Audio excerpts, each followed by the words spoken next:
Hello friends, आज हम सीखेंगे रिसेप्टर्स। तो हमें पता है कि हमारा कोई भी ड्रग अगर उसको एक्शन दिखानी है, उसकी रिस्पेक्टिव एक्शन, तो it needs some targets at which it will show it specific action. तो हमारे किसी भी ड्रग के लिए 4 टारगेट्स हो सकते हैं। एक होते हैं हमारे receptors, ion channels, the enzymes and the carrier molecules. तो रिसेप्टर्स के बारे में तो हम डिटेल में सीखेंगे ही। इन ब्रीफ, आयन चैनल्स क्या होते हैं? ये ऐसे गेटवेज होते हैं हमारे सेल मेम्ब्रेन के लिए, जो हमें स्पेसिफिकली हमारे आयंस के पैसेज को हमें हेल्प करेंगे। तो ये आयन चैनल्स होते हैं 2 टाइप के, ligand gated channels end voltage gated channels. अगर इसका आप एग्जांपल देखना चाहते हो तो डायहाइड्रोपिरिडिन जो हमारे एक वेसोडाइलेटर है, तो that is an example of ion channel. तो next is enzyme. Enzymes are the biocatalysts which are working for a specific action। And ये जो बायोकैटलिस्ट होते हैं, ये एंजाइम्स, ये हमें छोटे छोटे स्टेप्स में एक बड़ी सी रिएक्शन करने में या अकम्प्लिश करने में हमें हेल्प करते हैं। तो इनका अगर एग्जांपल देखेंगे तो हम कॉम्पिटिटिव इनिबिशन होता है हमारा, ACE इनिबिटर, कैप्टोप्रिल होता है जो हम हाइपरटेंशन में यूज़ करते हैं पेशेंट्स के लिए। And the next one is carrier molecules. तो sodium potassium pump is an example of carrier molecule. तो ये क्या करते हैं? ये हमें कैरी करना, मतलब हमें कोई भी चीज़ एक जगह से लेकर दूसरी जगह पे लेके जाना। तो ये ऐसे होते हैं, ट्रांसपोर्ट प्रोटीन्स होते हैं जो हमारे ये मॉलिक्यूल्स के लिए, ड्रग मॉलिक्यूल्स के लिए एक जगह से लेके उनको दूसरी जगह पे ले जाने के लिए मदद करते हैं।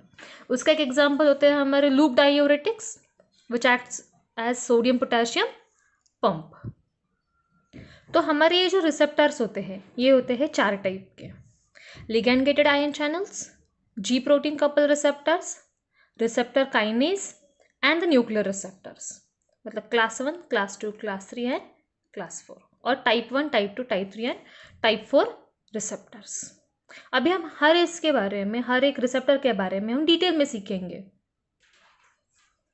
तो इनमें से हमारे फर्स्ट होते हैं ligand gated ion channels. Ligand gated ion channels, इनको हम बोलते हैं आयोनोट्रोपिक रिसेप्टर्स और टाइप 1 रिसेप्टर्स। तो अगर हम ठीक से इनका स्ट्रक्चर देखना चाहेंगे तो इनमें ये जो रिसेप्टर्स है, ये स्पेसिफिकली हमारे नेगेटिवली चार्ज्ड अमाइनो एसिड से बनते हैं। तो जस्ट इमेजिन, अगर ये आपका सिलेक्टिवली नेगेटिवली चार्ज बना है, अगर इसमें जो अमाइनो एसिड्स प्रेजेंट है वो मैक्सिमली नेगेटिवली चार्ज्ड है, तो towards what ion will it show it's selectivity? Obviously cation selective हो जाएगा ये। यस। देन अगर हम इसका टाइम स्केल देखेंगे तो ये बहुत फास्ट एक्ट करता है। It acts in within milliseconds. It shows a direct coupling between the drug and the receptor. तो इनका अगर हम अभी स्ट्रक्चर देखेंगे तो ये स्ट्रक्चर कैसा है, देखो इसको कितनी यूनिट्स है? 1 2 3 4 5 यूनिट्स है। 5 मतलब पेंटा, तो it is pentameric structure consisting of 2 alpha subunits and 2 beta subunit, delta and gamma subunit. तो इसमें स्पेसिफिकली हमें एसिटिल कोलिन बाइंडिंग साइट्स भी प्रेजेंट है। मतलब ये करते क्या है? अभी ये साइट्स प्रेजेंट क्यों है, ये कैसे एक्ट करते हैं? जो ये रिसेप्टर्स है, तो ये जब हमारे न्यूरोट्रांसमीटर्स एक्साइटेटरी हो जाते हैं, तो तब ये क्या करते हैं, हमारे एसिटिल कोलिन या फिर ग्लूटामेट, ये क्या करते हैं, इस रिसेप्टर थ्रू हमारे सोडियम या पोटेशियम, इनका परमिएबिलिटी बढ़ाते हैं, जिस वजह से ये हमारे रिसेप्टर को एक इफेक्टिव टारगेट बनने में मदद करते हैं। See, when your ions come in contact with the receptor, it causes the hyperpolarization or depolarization, that is the accumulation of the positively charged ions, and thus it will lead to a cellular effects. So the examples of ligand gated ion channels are nicotinic acetylcholine receptors, GABA A receptors and the glutamate receptors। मतलब हमारा NMDA, AMPA, काइनेट, ये सारे हमारे ligand gated ion channel receptor के examples हैं। तो हमारा second type होता है G protein couple receptor. This is the type 2 receptor and also known as a metabotropic receptor. तो इसका अगर टाइम स्केल देखेंगे तो हमारे जो लिगैंड गेटेड आयन चैनल्स थे उससे थोड़े से स्लो है, that is its time scale is within seconds, it takes some amount of seconds to show its action. इनका अगर हम स्ट्रक्चर अभी ठीक से देखेंगे तो आप यहाँ पे देख सकते हो, यहाँ पे 7 मेम्ब्रेन्स है। So these are called as transmembrane, जिसकी एक तरफ एक्स्ट्रा सेल्युलरली हमारा नाइट्रोजन का टर्मिनल है, दैट इज एन टर्मिनल, और दूसरी तरफ होता है हमारा इंट्रासेल्युलर सी टर्मिनल। तो अगर हम इसका स्ट्रक्चर देखेंगे तो ये जो जीपीसीआर है इसको एक अल्फा बीटा और गामा ये सब यूनिट्स ज्वाइन किए जाते हैं।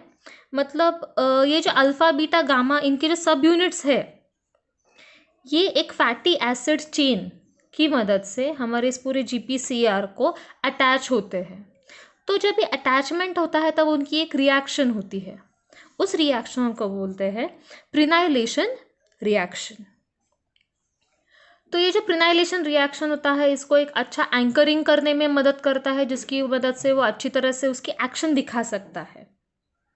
तो ये जीपीसीआर रिसेप्टर्स या फिर जी प्रोटीन कपल रिसेप्टर्स, अगर इन शॉर्ट अगर हम इनका एक्शन देखना चाहते हैं तो कैसे होता है, हमारा कोई भी आयन आता है या फिर हमारा ड्रग बाइंड होता है तो क्या होता है, 4 टाइप के एक्शंस हो सकते हैं। पहली, अगर उसके एक्साइटेशन स्टेट में चेंज हो जाए हमारे रिसेप्टर के तो तुरंत वो सेलुलर इफेक्ट दिखा देगा। सेकेंड, अगर कैल्शियम रिलीज एनहांस करता है तो उसकी मदद से वो सेलुलर इफेक्ट दिखाई देगा। या फिर प्रोटीन का फॉस्फोरिलेशन होता है तो उसकी वजह से सेलुलर इफेक्ट दिखाई देगा। या फिर कोई और टाइप की उसकी रिएक्शन हो जाए तो हमें जो डिजायर्ड सेलुलर एक्शन होता है वो हमें दिखाई देगा। इसके एग्जाम्पल्स क्या है, muscarinic acetylcholine receptors, Adreno receptors and so on. लेकिन दोस्तों ये जी प्रोटीन कपल रिसेप्टर्स ये एक्ट इस तरह से करते हैं, कोई भी हमारा टारगेट हो, टारगेट 1 टारगेट 2, हमारा रिसेप्टर जब रेस्टिंग स्टेट में होता है तब यहाँ पे अल्फा बीटा गामा सब यूनिट्स ये जो जीडीपी को हमारे अटैच्ड हुए रहते हैं, तो ये सब रेस्टिंग स्टेट में होते हैं। कोई भी रिसेप्टर आता है या कोई अगोनिस्ट आता है जो इसके साथ अभी कपलिंग करता है, कपलिंग होने की वजह से जीटीपी अभी ये इस रिसेप्टर को ये एक्टिव करता है, मतलब ये जीडीपी को जीटीपी में कन्वर्ट करता है। तो जब जीटीपी में कन्वर्ट होगा तो हमारा जो बीटा एंड गामा का सब यूनिट है वो अभी डिटैच होगा। अभी ये जो यूनिट डिटैच होगा ये जाएगा हमारे टारगेट 2 के पास, while the alpha and the GTP जो था वो जाएगा हमारे टारगेट 1 के पास, making the target protein active. तो जब इसका एक्शन दिखाना खत्म हो जाएगा, मतलब when it is showing its action, अभी उसका काम तो खत्म हो गया, तो अभी जीटीपी की हमें इसके बाद अभी कोई ज़रूरत है नहीं। तो तब क्या होगा, वापस इसका ये जो फॉस्फोरिलेशन किया हुआ जो फॉस्फेट ग्रुप है वो रिलीज होगा and alpha and GDP group is formed. लेकिन हमें ये पता है कि अगर अल्फा एंड जीडीपी ग्रुप है तो ये ग्रुप हमारा इनएक्टिव है, तो वापस जाके ये सारे के सारे रेस्टिंग स्टेट में चले जाएंगे। जो हमारे टाइप 2 रिसेप्टर्स होते हैं दैट इज़ जीपीसीआर, ये इनकी 3 फैमिलीज होती है। एक होती है हमारी rhodopsin family, secreting glucagon family and the metabotropic glutamate receptor और कैल्शियम सेंसर फैमिली। तो ये 3 फैमिलीज है, ये आपको याद रखना है क्योंकि इन पे शायद हमें क्वेश्चंस पढ़ सकते हैं जीपीसीआर के बारे में। तो रोडोप्सिन फैमिली में कौन से रिसेप्टर्स न्यूरोट्रांसमीटर्स आते हैं, मोनोअमाइन न्यूरोट्रांसमीटर्स, न्यूरोपेप्टाइड्स, हमारे प्यूरिन्स, फिर prostanoids and cannabinoids. Secretin family में पेप्टाइड्स, कैल्सिटोनिन, ग्लूकागॉन, जो स्पेसिफिकली सब्सटेंस पी जो हमारे एक्स्ट्रा सेलुलर लूप होता है that is the N terminal of a GPCR वहाँ पे बाइंड करता है। And the last one is the glutamate receptor calcium sensor family. तो इसके नाम में हमें फर्स्ट आंसर मिल जाता है कि it act specifically on the glutamate and the GABA receptors as well as the parathyroid glands. अभी बहुत से बार हमें बहुत ज़्यादा क्वेश्चन पड़ता है कि जीपीसीआर किन किन चीज़ों पे एक्ट करता है। तो अगर किसी आयन पे एक्ट करता है तो उसके बाद उसकी एक्शन क्या होती है, we always get confuse with the thing. So here is an illustration कि हम इसको कैसे याद रख सकते हैं। एक चीज़ आप याद रखो, ये जो हमारा CAMP है, ये CAMP को बनने में मदद कौन करता है, एडिनिल साइक्लेज। तो अभी एडिनिल साइक्लेज ये हमें CAMP बनाने में मदद करता है। तो ये CAMP बाद में हमारे अलग अलग मसल्स में अलग अलग टाइप के सेलुलर फंक्शंस में हमें हेल्प करता है। फॉर एग्जाम्पल, अगर हम हमारा हार्ट मसल लेते हैं तो CAMP डिपेंडेंट काइनेज होता है। तो उसकी केस में क्या होता है, कैल्शियम चैनल बढ़ जाते हैं, उनका वोल्टेज बढ़ जाता है, बढ़ेगा तो कैल्शियम ज़्यादा एंटर होगा। अगर कैल्शियम ज़्यादा एंटर होगा तो हमारे हार्ट का कॉन्ट्रैक्शन ये बढ़ जाएगा। ऑन द अदर हैंड, अगर हमारे स्मूथ मसल्स होते हैं, स्मूथ मसल्स में क्या होता है, स्मूथ मसल्स में ये CAMP हमारा MLCK को इनएक्टिवेट करता है, विच thereby inhibits the contraction of CAMP. I'm sorry, it inactivates the MLCK and thus leads to contraction, and later on it will also increase your level of CAMP. तो cellular functions में क्या होता है, ये CAMP का क्या importance है, तो ये क्या करता है, हमारा जो प्रोटीन काइनेज होता है उसके एक्टिवेशन में मदद करता है। प्रोटीन काइनेज आगे जाके उनका फॉस्फोरिलेशन करने में हेल्प करता है हमारा प्रोटीन के। तो इनका जब फॉस्फोरिलेशन होता है तो ऐसे अलग अलग एंजाइम एक्टिवेट हो जाते हैं जो स्पेसिफिकली हमारे मेटाबॉलिज्म में इन्वॉल्व होते हैं, हमारे ग्लाइकोजन के मेटाबॉलिज्म में, जो liver and fat and muscle cells में प्रेजेंट है उनके मेटाबॉलिज्म में ये सारे के सारे इन्वॉल्व हो जाते हैं। तो अभी आपको थोड़ी बहुत आइडिया आई होगी कि how the CAMP help us. अभी इनके जो GPCR प्रोटीन्स है इनके कुछ सब टाइप्स भी होते हैं। So that is GS, GI, GQ and GT. So these subtypes of GPCR, they act specifically on some certain receptors and show the action in different signaling pathway. तो अगर हम देखेंगे GS is present in the beta adrenergic, glucagon, histamine and serotonin receptors. तो ये क्या करते हैं, हमें CAMP का लेवल बढ़ाते हैं। तो अभी हमने पहले ही देखा था CAMP का लेवल बढ़ेगा तो एक्साइटेटरी इफेक्ट ही रहेगा, कैल्शियम इन्फ्लक्स बढ़ेगा उसकी मदद से। फिर GI के केस में अल्फा-2 में प्रेजेंट है, M एसिटिलकोलिन में प्रेजेंट है, ओपोइड्स में प्रेजेंट है और हमारे सेरोटोनिन में प्रेजेंट है। तो इनके केस में हमारे CAMP का लेवल घट जाएगा। CAMP का लेवल घट जाएगा तो इनहिबिटरी इफेक्ट होगा, दैट इज कैल्शियम का इन्फ्लक्स होगा नहीं ज़्यादा उसके केस में। फिर उसकी वजह से हमारे जो कार्डियक पोटेशियम चैनल ये ओपन हो जाते हैं, जिसकी वजह से हमारे हार्ट की रेट ये कम हो जाती है। Then the GQ, that is it's present in the muscarinic acetylcholine receptors, alpha one, vasopressin and 5-HT1C। तो ये क्या करते हैं, हमारे PLC पे एक्ट करते हैं, जो हमारे IP3 एंड DAG को एक्टिवेट करने में हमें मदद करते हैं। And also it increases the cytoplasmic calcium levels. Last होते हैं हमारे GT, that is rhodopsin, it is present in rhodopsin and colour opsins in retinal rod and cone cells. तो ये उन जगह पे प्रेजेंट है, उस जगह पे ये सिर्फ एक ही काम करता है, that is increase the CGMP phosphodiesterase levels. तो ना I'm pretty sure that आपके बहुत सारे डाउट्स क्लियर हुए रहेंगे रिसेप्टर्स के बारे में। तो now let's move to the type 3 receptor, that is the receptor kinase. And this structure, it is having a single transmembrane structure. It has a single transmembrane structure and it has a time scale of about hours together. तो ये action कैसे दिखाता है, देखो जब हमारा drug आता है हमारे रिसेप्टर्स पे या फिर हमारे वो स्पेसिफिक एंजाइम पे, तो हमारा प्रोटीन का फॉस्फोरिलेशन होता है, जिसकी वजह से हमारा जीन ट्रांसक्रिप्शन होता है, which will lead to the protein synthesis and thus the cellular effect. अगर इसको हम ब्रॉडली स्टडी करना चाहते हैं तो ध्यान से सुनो, जो भी हमारा लिगैंड होता है, ये जो रेड कलर में दिखाई दिया गया है, ये लिगैंड हमारे रिसेप्टर को बाइंड करता है। तो ये जब बाइंड करता है ये रिसेप्टर को जॉइन हो जाता है, उनमें होता है डाइमराइजेशन। तो ये डाइमराइजेशन में क्या होता है, यहाँ पे नाम अपने क्या पढ़ा, रिसेप्टर काइनेज। तो ये जब रिसेप्टर एंड प्रोटीन बाइंड करते हैं तो ये बाइंड करने के बाद इस काइनेज को ये लोग एक्टिवेट करते हैं। तो इनके एक्टिवेशन के बाद जो रिसेप्टर होता है उसका फॉस्फोरिलेशन होता है। ये जो रिसेप्टर होता है ये उसके अपोजिट में जो प्रेजेंट है टायरोसिन या साइटोकाइन, उनको एक्टिवेट करता है, जिसकी वजह से हमारे जो इंट्रासेल्युलर डोमेन सिग्नल प्रोटीन्स है वो भी एक्टिवेट हो जाते हैं, जिसकी वजह से हमें सिग्नलिंग पाथवे हमारा जो है वो एक्टिवेट हो जाता है। तो this is the way the receptor kinase acts.